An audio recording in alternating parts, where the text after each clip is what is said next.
Selamat Sabat kepada para sahabat Jemaat Kemang Pratama. Terima kasih kepada Bapak Pendeta dan Majelis yang menjadwalkan saya untuk memberikan pekabaran kebenaran firman Tuhan.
Baik,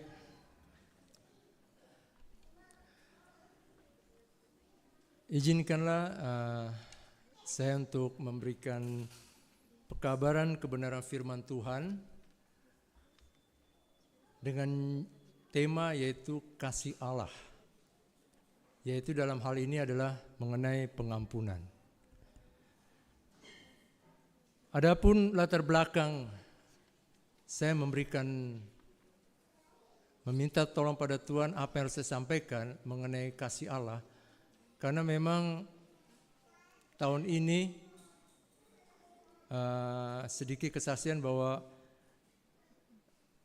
kami bersyukur secara keluarga di mana Tuhan telah mengizinkan anak-anak kami untuk telah menyelesaikan pendidikannya dan terakhir Vita kemarin sidang dan sudah dinyatakan lulus ya, dan kami bersukacita bahwa dengan pimpinan kasih Tuhan telah berkenan mengizinkan kami sebagai orang tua untuk membimbing dan mendidik anak-anak kami untuk mencapai pendidikan yang mereka cita-citakan. Dan kasih Tuhan itu sangat luar biasa di dalam kehidupan kita pribadi lepas pribadi. Ya. Terlebih kita sebagai umatnya yang tidak pernah lepas daripada dosa dan kesalahan, Tuhan tetap kasih kepada kita. Dan kasih Tuhan yang jelas itu dinyatakan melalui pengampunan. Ya, pengampunan dengan disalibkan putranya yang tunggal, Tuhan Yesus di atas kayu salib.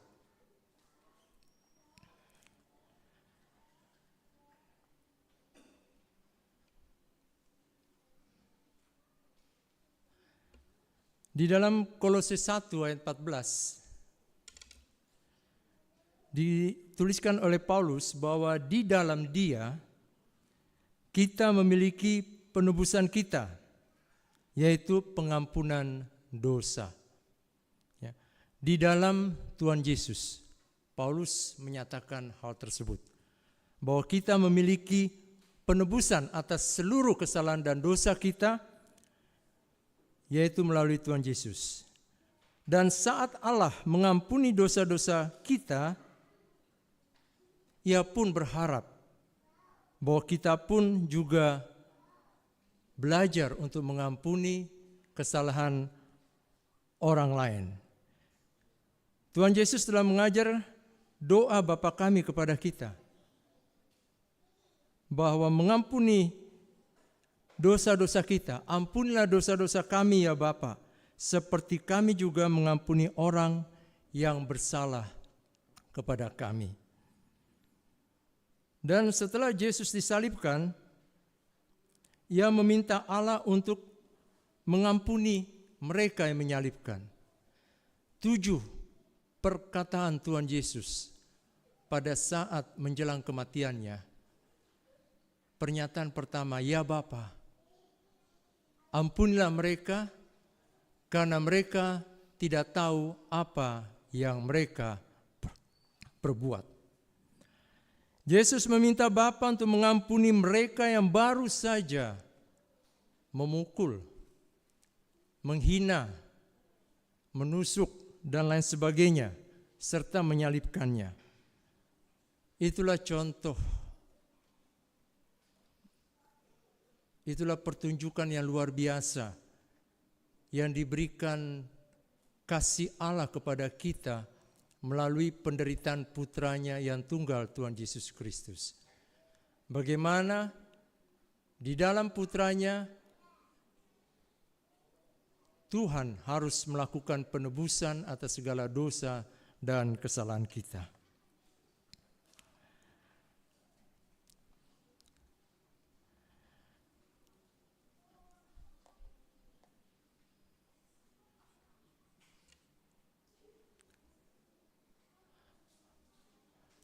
Alkitab juga mengajarkan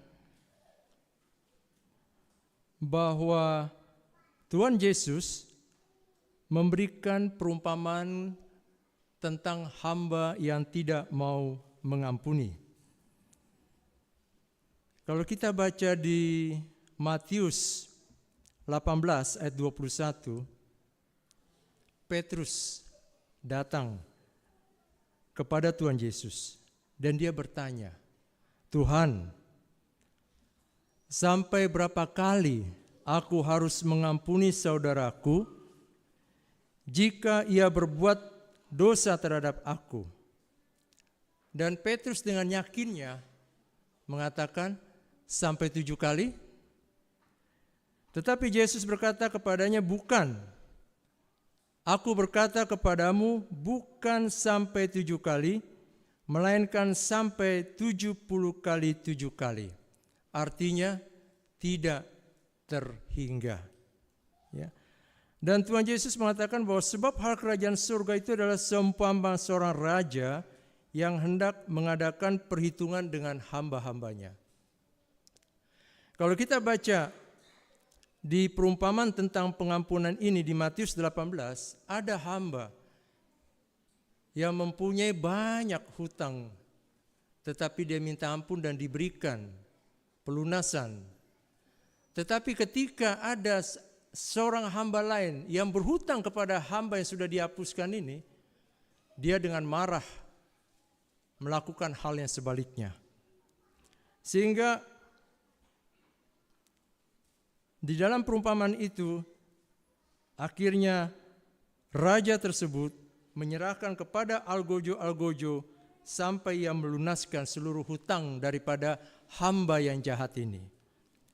Oleh sebab itu Tuhan Yesus berkata, maka Bapakku yang di surga pun akan berbuat demikian juga terhadap kamu, apabila kamu masing-masing tidak mengampuni saudaramu dengan segenap hatimu. Kita semua tahu bahwa Alkitab menuliskan bahwa upah dosa adalah maut. Alkitab juga menyatakan kepada kita bahwa semua orang telah berbuat dosa dan telah kehilangan kemuliaan Allah. Semua kita telah berbuat dosa dan kita telah kehilangan kemuliaan Allah. Dan ini adalah masalah.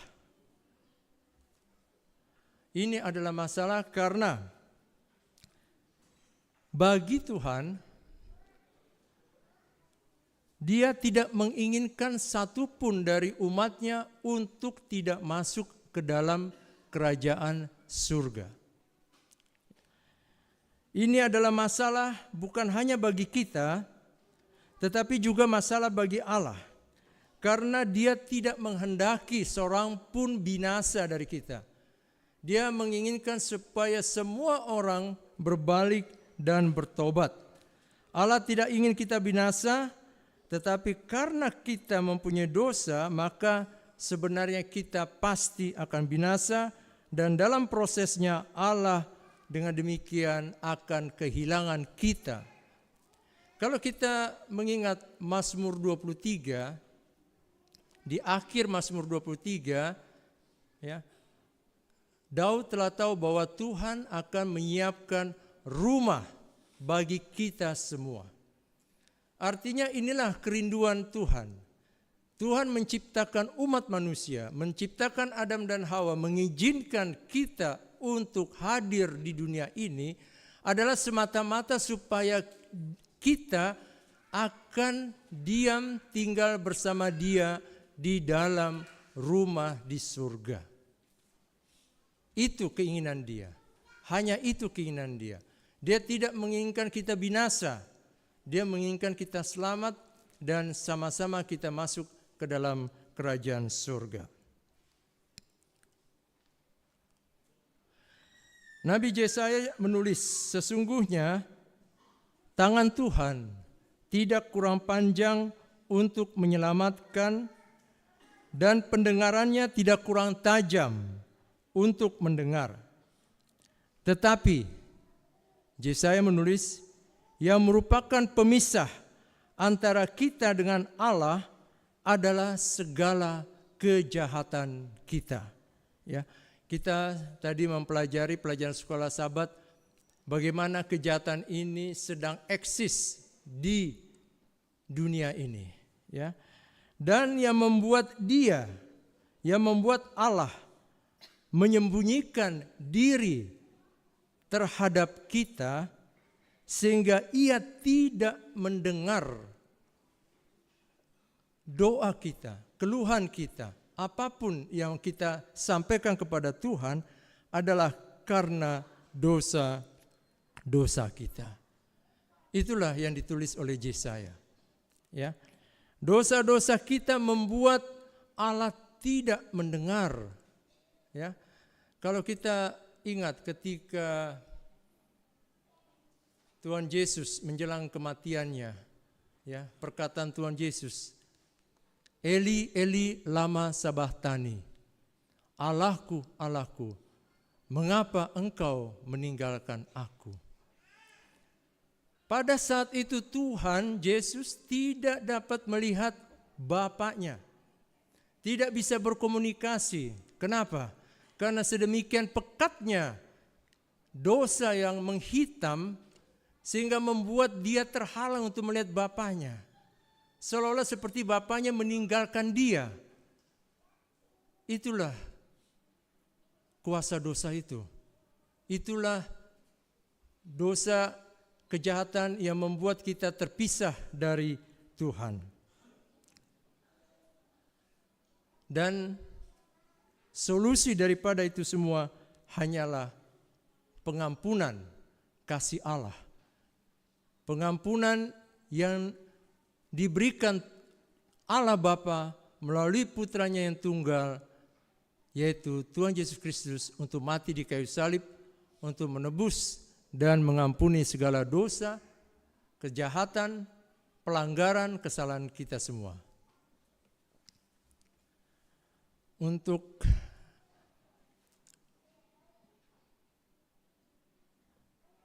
mengamini mengenai pengampunan kasih Allah ini,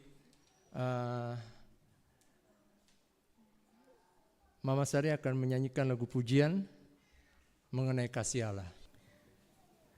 Lagu yang akan dinyanyikan ini adalah lagu yang biasa. Kita sering mendengarkannya di lagu Sion. Lagu ini berjudul Kasih Allah, The Love of God, di mana kata dan musiknya ditulis oleh Frederick M. Lehman tahun 1917. Kemudian musiknya diaransemen oleh putrinya Claudia F. Mays. Jadi ayat yang pertama dan kedua ini Liman menulis lagu ini di Pasadena, California. Kemudian banyak yang sudah diterjemahkan ke dalam 18 bahasa. Dan kata-katanya sangat dalam. Lagunya sederhana, tetapi sangat dalam. Ayat ketiganya ditemukan digambar dengan pensil di dinding kamar pasien di rumah sakit jiwa di Jerman. Setelah pasien tersebut dibawa ke liang lahat, mereka menyatakan bahwa, pendapat umum menyatakan bahwa orang ini adalah seorang narapidana yang menuliskan lagu di ayat ketiga ini pada waktu dia waras, pada waktu dia sehat. Biarlah kata-kata ini boleh melengkapi firman yang dibawakan.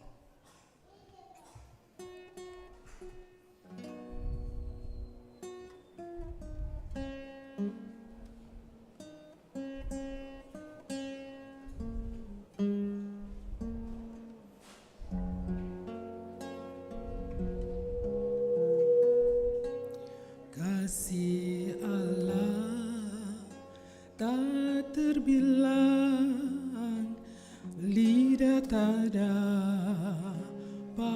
uraikan, lebih tinggi dari bintang, lebih dalam dari lautan.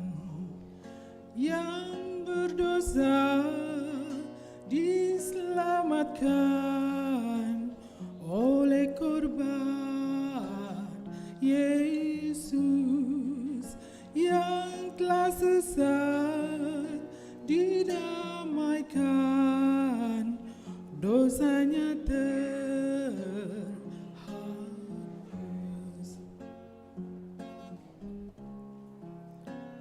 Bila kelak tiba waktunya, kerajaan dunia telah jatuh.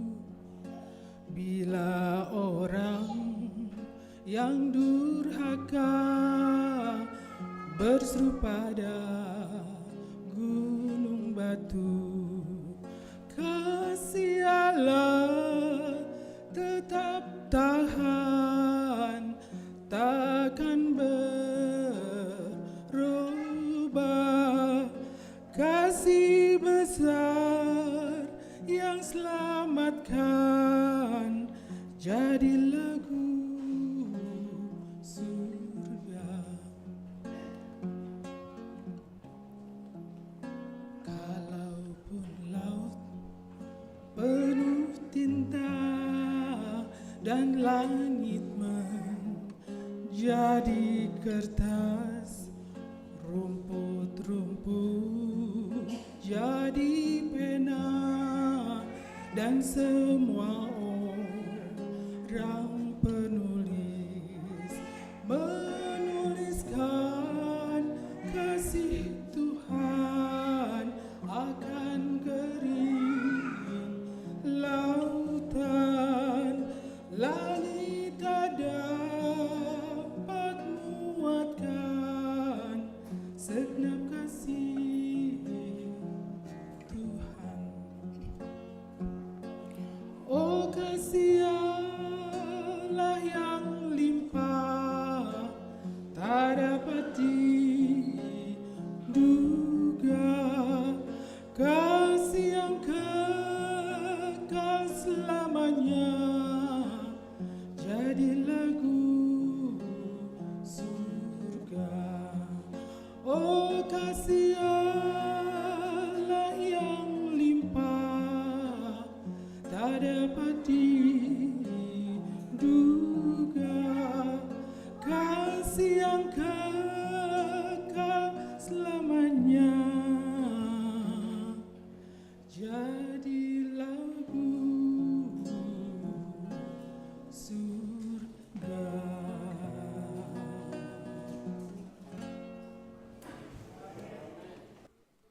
Saudara-saudara, tadi Mama Sari menyatakan bahwa ayat ketiga ya itu dituliskan bukan oleh Fredrik Lehman ya, tetapi oleh seorang narapidana yang sakit jiwa.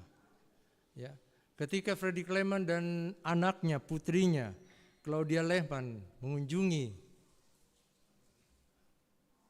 tempat rumah sakit jiwa di mana itu juga tempat untuk narapidana, dan ketika dihukum mati di dinding itu ada tulisan bahasa Jerman, dan ketika ditranslate ke bahasa Inggris pas sekali dengan nada yang sedang dibangun oleh Fredrik Lehman dan putrinya. Dan asumsi pada saat itu adalah bahwa narapidana yang sakit jiwa ini menuliskan syair tersebut dalam keadaan yang waras, yang normal, yang memang dia membutuhkan kasih Tuhan. Coba kita simak kata-katanya. Kalaupun laut penuh tinta dan langit menjadi kertas, rumput-rumput jadi pena dan semua orang penulis menuliskan kasih Tuhan, akan keringlah lautan. Puitis, sangat puitis. Dan ini dituliskan oleh seorang narapidana yang banyak melakukan kejahatan dan bahkan telah menjadi sakit jiwa, dan dia mampu menuliskan ini. Ya. Langit tak dapat muatkan segenap kasih Tuhan. Jadi seperti tadi di dalam diskusi mengenai kejahatan, tadi saudara Robert maupun tadi ada ibu-ibu di sana, kita bingung dengan kejahatan yang ada pada saat ini. Apa yang harus kita lakukan? Ya. Yang kita harus lakukan adalah ketika kejahatan itu datang kepada kita, apa yang harus kita lakukan? Mampukah kita mengampuni kejahatan tersebut yang dilakukan oleh sesama kita manusia? Hanya itu aja. Kalau kita pelajari murka Allah, sahabat-sahabat sebelumnya, dan kejahatan yang sekarang sedang terjadi, dan pembahasan tadi memang sangat dalam sekali tulisan-tulisan pelajaran sekolah sahabat.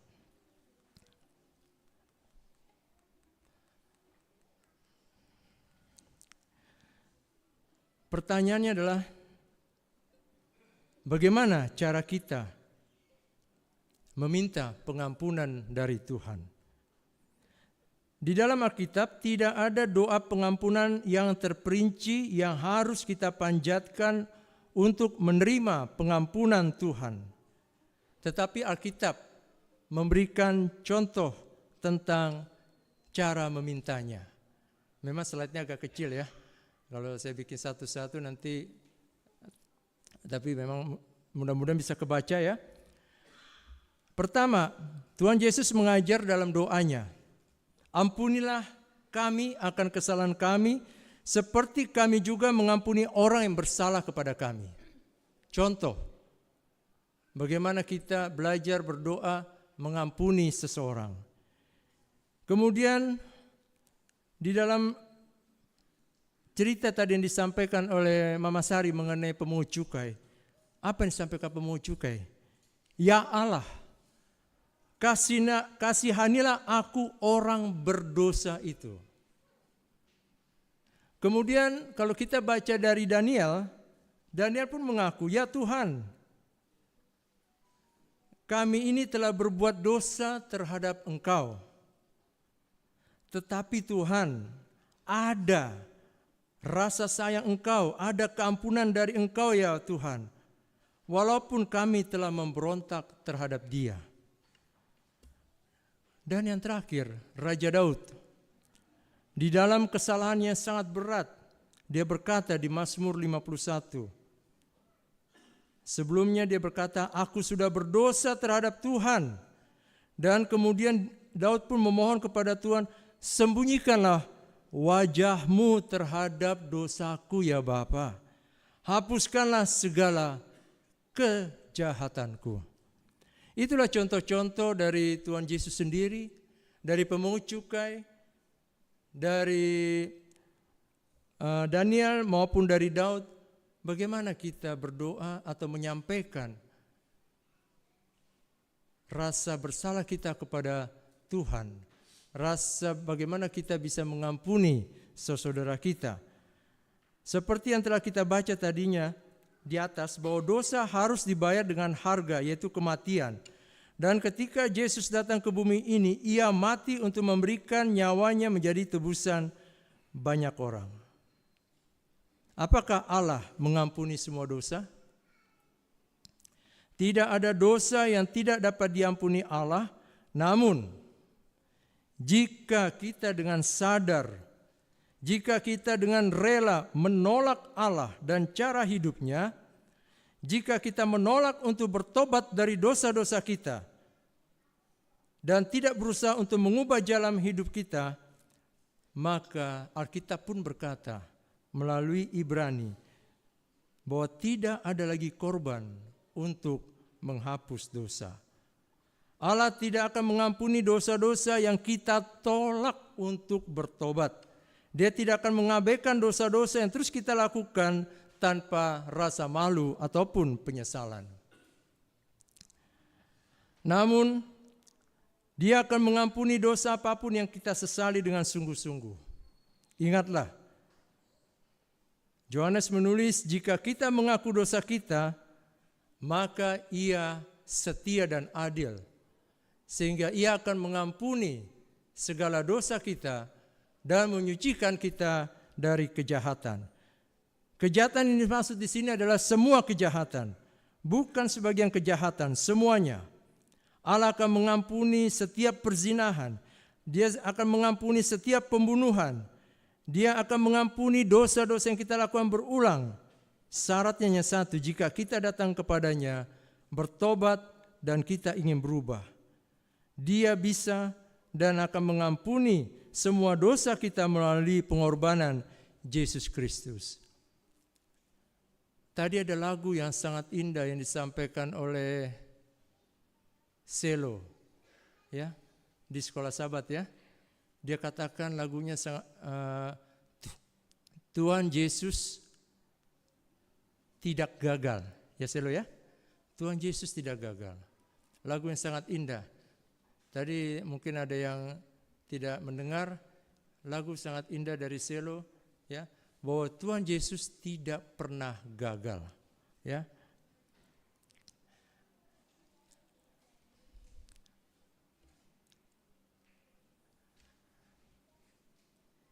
Kita akan mempelajari cerita mengenai Daud Batseba. Ini semua sudah pernah kita baca, bahkan kita mungkin baca berulang kali, bahkan banyak yang sudah menyampaikan.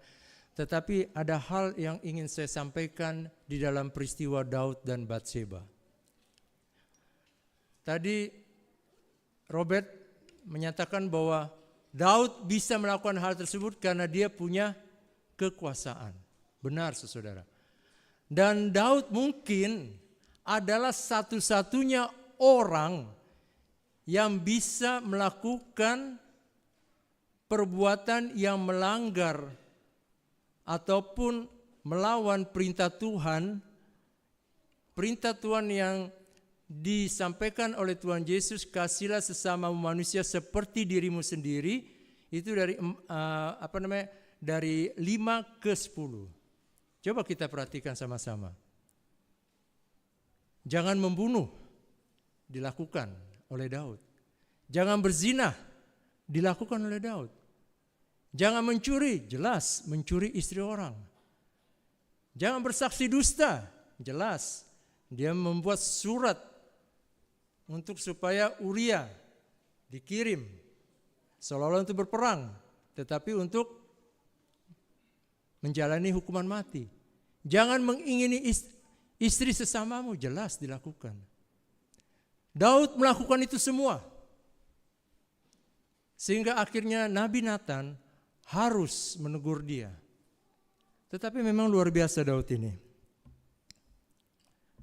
Di dalam kejahatannya yang mungkin saya sampaikan bahwa kejahatannya sangat sempurna, ya. Sangat sempurna.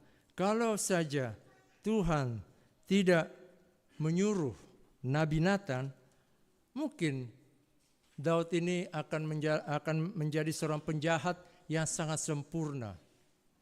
Ya. Tidak ada yang mengetahui apa yang telah dilakukan Daud. Ya.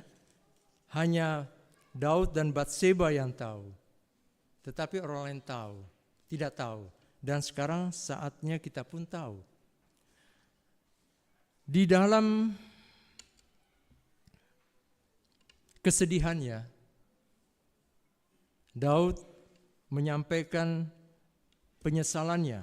Ya, kalau kita baca di Mazmur 51, ya, saya akan bacakan ayat 10. Biarlah, ayat 11, sembunyikanlah wajahmu terhadap dosaku, ya Tuhan. Hapuskanlah segala kesalahanku. Jadikanlah hatiku tahir, ya Allah, dan perbaharunilah batinku dengan roh yang teguh. Janganlah membuang aku dari hadapanku. Dan ini ayat yang sangat-sangat mendalam yang Daud sampaikan kepada Bapa di surga. Dan janganlah mengambil rohmu yang kudus daripadaku. Kalau kita ingat pelajaran Nabi Nuh, ya, ketika Nuh menyampaikan peringatan kepada umat-umatnya pada waktu itu, Roh Kudus Tuhan masih ada di orang-orang tersebut. Tetapi Alkitab mencatat, ketika sudah mencapai 120 tahun, Tuhan berkata, sudah cukup, rohku berada di umatku. Karena mereka tidak mendengar, karena mereka tidak mau menyesal, karena mereka tidak mau bertobat. Saya nggak tahu di sini ada yang berusia 120 tahun, atau keluarga kita yang ada berusia 120 tahun, saya nggak tahu. Tetapi saya bersyukur, usia saya 60 tahun. Saya bersyukur kenapa?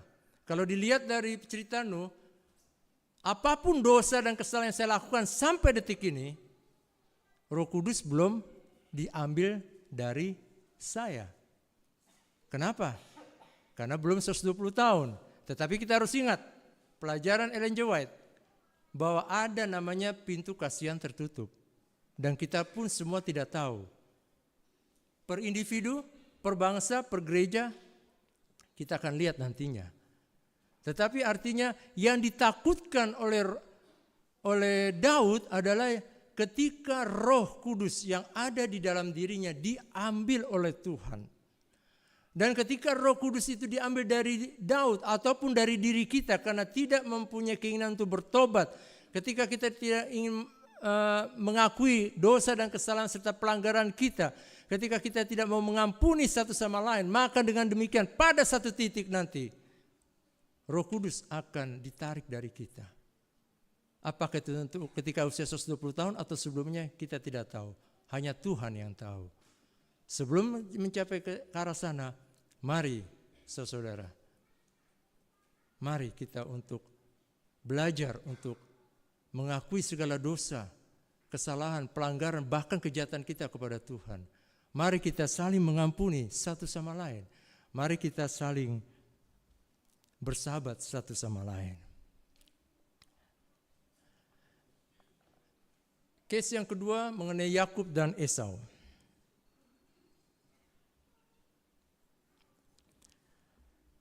Siapapun tahu mengenai Yakub dan Esau, termasuk anak-anak ya. Bagaimana Esau sangat marah dan dendam kepada Yakub karena apa? Karena menipu sehingga hak kesulungan, berkat-berkat yang diberikan oleh bapaknya semuanya diberikan kepada Yakub. Ya, sehingga Yakub pun harus melarikan diri. Dinasihatin oleh Laban dinasihati oleh Ribka ibunya untuk ke rumah Laban, ya. Dan permusuhan ini berlangsung selama 20 tahun. 20 tahun. Kenapa saya tekankan 20 tahun?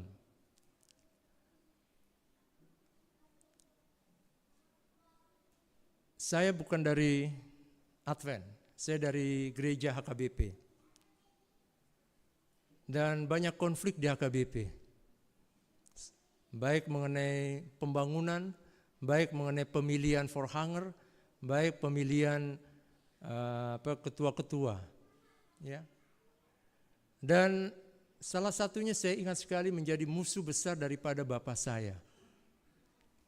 Dan itu sudah lama sekali. Tapi ketika ada acara di keluarga adik saya yang HKBP, jumpa dengan orang tersebut, saya ingat. Bayangkan, itu sudah lebih dari 20 tahun. Saya masih mengingat kesalahan dari Amang ini terhadap bapak saya. Dan ini yang sedang terjadi di Daud dan di Yakub dan Esau. 20 tahun, bayangkan saudara. Dendam kesumat. 20 tahun. Dan akhirnya Yakub berusaha untuk berdamai dengan abangnya Esau. Dan apa yang dilakukan oleh apa yang dilakukan oleh Yakub? Ya. Kalau kita baca di cerita tersebut, Yakub menyerahkan banyak harta. Tetapi bukan itu yang saya mau soroti di sini. Yang saya mensoroti adalah salah satunya di Kejadian 33. Apa yang Yakub lakukan? Mungkin ada yang tahu? Teman-teman, apa yang Yakub lakukan terhadap Esau abangnya? 20 tahun. Dia membungkuk 7 kali di hadapan Esau sebagai tanda hormat. Yakub membungkuk 7 kali di hadapan Esau sebagai tanda hormat.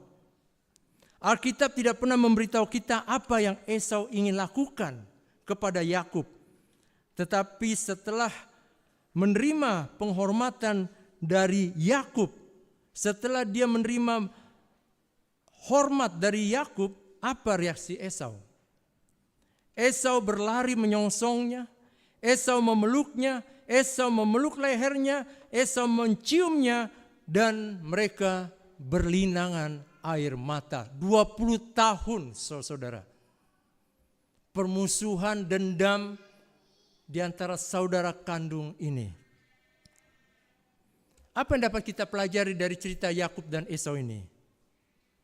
Yang kita pelajari adalah kerendahan hati dari seorang Yakub, kerendahan hati dari seorang Esau untuk membawa damai bagi mereka berdua. Ucapan berbahagia Tuhan Yesus. Berbahagialah orang yang membawa damai karena mereka akan disebut anak-anak Allah. Mereka telah mempertunjukkan 20 tahun di dalam dendam permusuhan untuk saling mengampuni dan saling merendahkan hati dan saling berpeluk.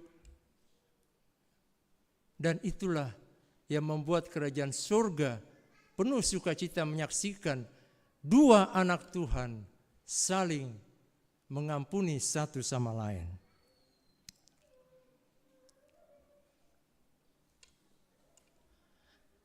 Allah menghendaki kita tentunya untuk mengampuni orang lain. Jelas Tuhan Yesus berkata di dalam doa yang diajarkan. Ampunilah kami akan kesalahan kami. Saya ulang-ulangin terus. Seperti kami juga telah mengampuni orang yang bersalah kepada kami. Dan Petrus pun bertanya, tadi kita sudah baca. Sampai berapa kali Tuhan? Aku berkata padamu sampai 70 kali 7 kali.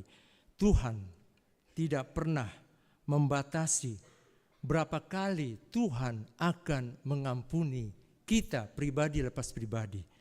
Dan kita pun seharusnya juga belajar bahwa kita tidak boleh membatasi berapa kali kita akan mengampuni orang sesama kita. Walaupun orang tersebut sesama kita mungkin melakukan hal yang sama berulang-ulang kepada kita. Kita harus belajar mengampuni seperti yang telah diajarkan oleh Tuhan Yesus melalui doa Bapa kami. Matius 6 ayat 14 sampai 15 merangkum pendekatan Allah kepada kita dan dosa-dosa kita. Apa yang ditulis? Mari kita simak, baca baik-baik. Karena jikalau kamu mengampuni kesalahan orang, Bapamu yang di sorga akan mengampuni kamu juga. Tetapi jikalau kamu tidak mengampuni kesalahan orang, Bapamu juga tidak akan mengampuni kesalahanmu. Agar hubungan yang rusak ini dapat pulih, kedua belah pihak yang bermusuhan seperti Yakub dan Esau harus bersedia saling memaafkan dan melanjutkan hidup. Saudara, memaafkan adalah karunia. Ya. Memaafkan adalah karunia. Kalau kita baca psikologi dari Anthony Pope, ya, bahwa membenci adalah sifat manusia, memaafkan adalah sifat ilahi. Jadi kalau memaafkan ada pada diri kita, itu adalah sifat ilahi yang dianugerahkan kepada kita. Ya. Dan Tuhan akan memberikannya kepada setiap orang yang mau. Tetapi harus diingat saudara, ketika kita memaafkan orang, bukan berarti kita harus memaksa orang tersebut untuk menerima maaf kita. Ya. Ketika kita memaafkan orang, bukan berarti orang tersebut harus menerima permohonan maaf kita. Ya. Pada akhirnya itulah menjadi pilihan masing-masing. Tetapi ajaran Tuhan Yesus jelas. Saling mengasihi, saling mengampuni. Saya kebetulan suka baca beberapa jurnal. Oke, ya. Mayo Clinic itu dikenal di seluruh dunia karena perawatannya yang berkualitas tinggi dan mempunyai penelitian-penelitian yang sangat mutakhir. Dengan kampus utamanya ada di 3 kota utama di Amerika, yaitu di Arizona, Florida, dan Minnesota, Amerika Serikat. Mayo Clinic menerbitkan jurnal kesehatan pada bulan November tahun 2022. Saya bacakan. Ini tulisan yang benar-benar saya tinggal translate ulang ke Google. Jadi apa adanya. Apa manfaat memaafkan seseorang? Ini secara penelitian dilakukan oleh Mayo Clinic. Melepaskan dendam seperti yang Yakub dan Esau lakukan dan kepahitan dapat membuka jalan bagi kesehatan dan ketenangan pikiran yang lebih baik. Mayo Clinic melakukan penelitian sehingga mempunyai kesimpulan pengampunan dapat mengarahkan kesehatan kita pada satu, hubungan yang lebih sehat. Yang kedua, kesehatan mental yang lebih baik. Yang ketiga, kita punya lebih sedikit kecemasan, stres, dan permusuhan. Dan kita punya lebih sedikit gejala depresi. Dan Mayo Clinic dalam penelitian mengatakan bahwa tekanan darah kita pun akan menjadi normal atau rendah. Sistem kekebalan tubuh kita akan menjadi jauh lebih kuat. Kesehatan jantung kita pun akan lebih baik. Dan ada satu pernyataan di bawah yang saya juga bingung dari Mayo Clinic, mengatakan harga diri yang lebih baik. Saya nggak tahu bagaimana penelitian dilakukan Mayo Clinic terhadap harga diri ini. Jadi saudara, Tuhan Yesus berkata, bukan saya yang berkata, segeralah berdamai dengan lawanmu. Segeralah berdamai dengan lawanmu.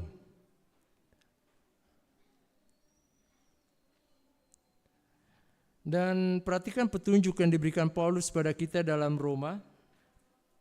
Sedapat-dapatnya, kalau itu bergantung padamu, hiduplah dalam perdamaian dengan semua orang. Jadi Paulus menganjurkan kepada kita untuk berdamai dengan semua orang. Dan terakhir, ayat terakhir yang mau saya sampaikan adalah dari Efesus.